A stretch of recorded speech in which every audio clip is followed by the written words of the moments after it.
I'm Matt Chanway, and welcome to this free video lesson on electric guitar soloing. Now, if you've played electric guitar for a while, you've no doubt heard people talk about note choice for electric guitar.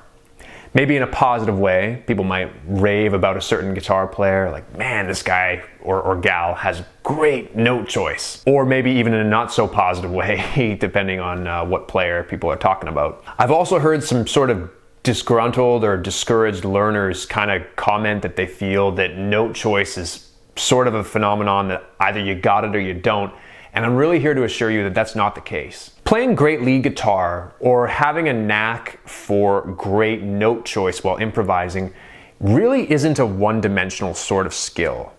There are a lot of little skills that go into developing great note choice for electric guitar. Really, it's a combination of many smaller skills working cohesively together. There's your actual guitar technique and what you can physically perform on your instrument.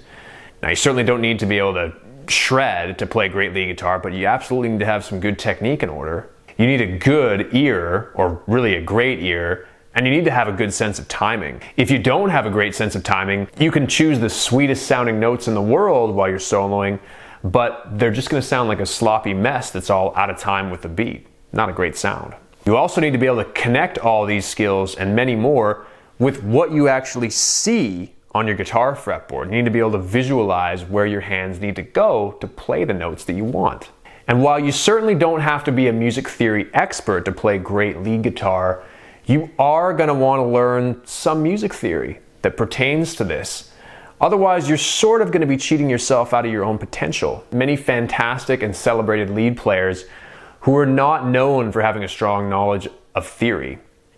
But the fact is, these famous musicians from eras past kind of had all day to sit around and play their instrument and just sort of figure things out. And most of us that are sitting at home learning guitar don't quite have that luxury. You've likely got studies or a job or a family to attend to.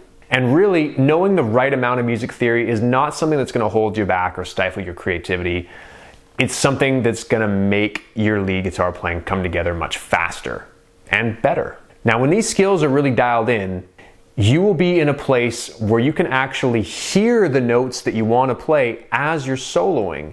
And you're going to have the insight to be able to pull those notes that you want out of your guitar, seemingly out of thin air. Getting there is hard work, but I assure you it's well worth the effort. This video here is not an exhaustive resource on how to solo, but I am going to give you the goods, so to speak, on how to best choose notes while soloing. And I'm going to give you some nice sounding licks while we're at it. So let's dive in and have some fun. So when people talk about great note choice when soloing, really what we're talking about is sort of scales and the science of scales. Understanding scale intervals is sort of the key to unlocking any sound you want while improvising at your fingertips. Intervals, or scale tones, each have a distinct tonal quality that they add to your soloing. So being in the know about what each interval sounds like is really the key to being able to kind of play by ear and play great solos that really sound like they connect with the music that you're playing, as opposed to what everyone kind of dreads is when they sound like they're just kind of meandering through scales over top of a chord progression. When we look at scale tones or intervals, we have what are called stable scale tones, and we also have what are called unstable scale tones. Some folks also refer to stable scale tones as strong notes and unstable scale tones as weak notes. That can be slightly misleading. I wouldn't phrase it as strong and weak notes in the sense like the strong notes are great sounding and the weak notes suck and you should avoid them. Quite the opposite. Strong notes often really work well to conclude a phrase that you're playing, where weak notes have a little bit more of a thing of building tension. The licks that we check out are going to have a nice mix of both strong and weak notes, and hopefully you'll hear that we're kind of building a little bit of tension and then using the strong notes to really relieve that tension and have kind of a satisfying sound. So in this first example here, I am going to be playing an A minor pentatonic phrase, and I'm going to play a few notes and I'm going to land on the perfect fourth interval, which is going to create a little bit of tension. That's going to be an unstable scale note. Then, after I build some tension, I'm going to make my way down through the scale and I'm going to end on the root note. Let's check it out.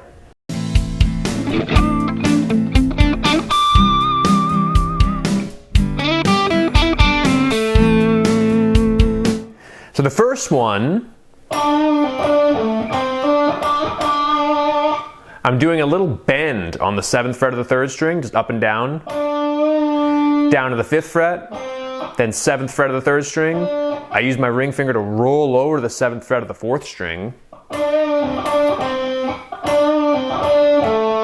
Then I go 5, 7 on the 3rd string, and I do a little slide up to 9, and it's kind of like a staccato slide. Like I slide, then I kind of cut off the note, and I hit that 7th fret of the 3rd string. This phrase uses a mix of slides, grace note kind of hammer-ons, and then there's the root note at the bottom. So this is the perfect 4th, that's where our tension is coming from, and then there's the root note on the 7th fret of the 4th string. In this next example, I am going to be still playing in the key of A minor pentatonic, and I am going to play a short phrase before lingering on the flat 7 scale tone, which is an unstable note. After I hold the flat 7 note for a little bit, building up a little bit of tension, I'm going to make my way down through the scale, and then I'm going to finish by doing a string bend, which is a little bit of an expressive, vocal sounding technique, and I'm going to bend up to the perfect 5th, which is a stable scale tone. This is going to give a nice sounding conclusion to the lick, ending on a strong, stable note. Let's check it out.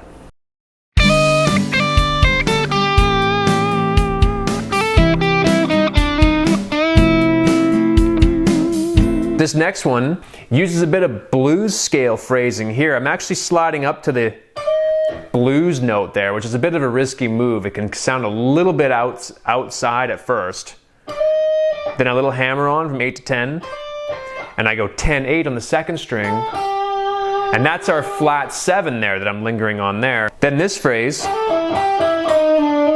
uses some quick hammer-ons, and it also uses the blues scale note a little bit by going 9, 8, 7, 8, 9.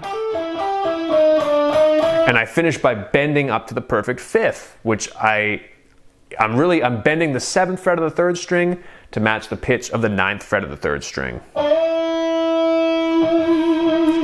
These first two examples really predominantly use the minor pentatonic scale, which is a classic sounding scale. The next few examples are going to be a little bit more intricate in terms of what scales are being used. Remember that this video is not a fully exhaustive resource on the music theory that you need and all of the techniques you need to be a great lead guitar player. Very soon, I have my first full-fledged course where you have the opportunity to work one-on-one with me to build all of the skills you need to become the lead guitar player that you want to be. So stay tuned. And in the meantime, enjoy these free licks. Okay, in this third example, I'm going to play a phrase where I use a bit of the natural 6th. I'm going to be playing in the key of A minor here, and the natural 6th is going to be a tension-inducing, unstable scale tone. I'm then going to maneuver a little bit, and I'm going to finish on the flat 3rd, which is going to be a strong sounding scale note. Let's check this one out.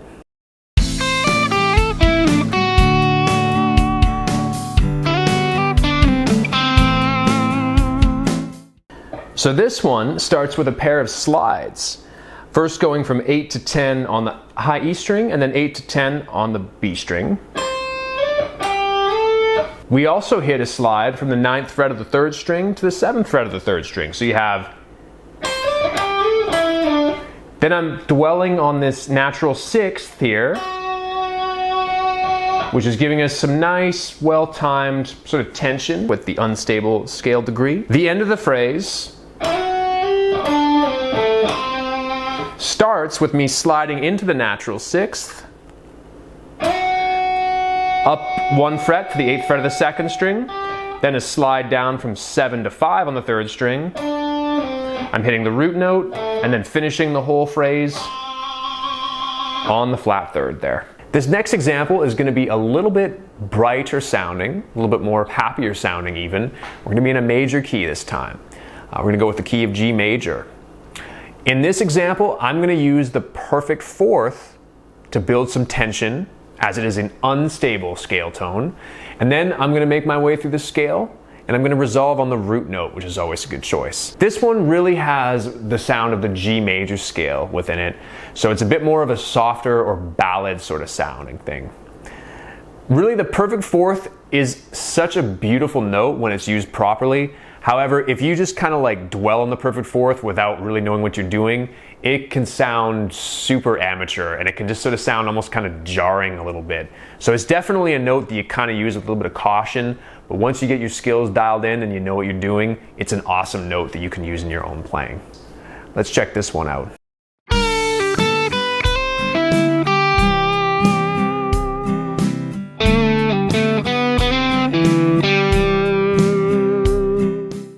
So this phrase here, we start with some bent notes here, and the perfect fourth is found on this 8th fret of the high E string. Right there. I'm then hitting the 9th fret of the 3rd string, and then finishing on the 8th fret of the 2nd string, or the root note there. So just a nice, short, sweet, and simple lick. Tension, then release. So you can really clearly hear where the notes add some tension, and then you get the release in there. Tension, release. And then I repeat the same idea 1 octave below. And with that one, the note choice is the same. They're all just shifted down 1 octave. The bend is happening on the 7th fret of the 4th string, hitting the 5th fret of the 7th string, then the 7th fret of the 4th string, then getting the 4th fret of the 3rd string, picking and hammering onto the 5th fret, and that's your perfect, right there is the perfect fourth. Then hitting the 7th fret of the 5th string, and finishing on the 5th fret of the 4th string, or the root note. All right, this last example is going to be a bit of a dreamy sounding example. I'm going to kind of do the ultimate tension building move here, and I am going to play the major 7th interval. It's going to be which is a very tense interval to make it work, because the major 7th is 1/2 step below the root note. It's almost going to give, like, if you're not careful, it can sound very dissonant, so proceed with caution. Once I hit that major 7th interval, I'm going to make my way towards the perfect 5th, and I'm going to resolve the lick on that note, which will give us a nice stable scale tone as a contrast to the very unstable major 7th note.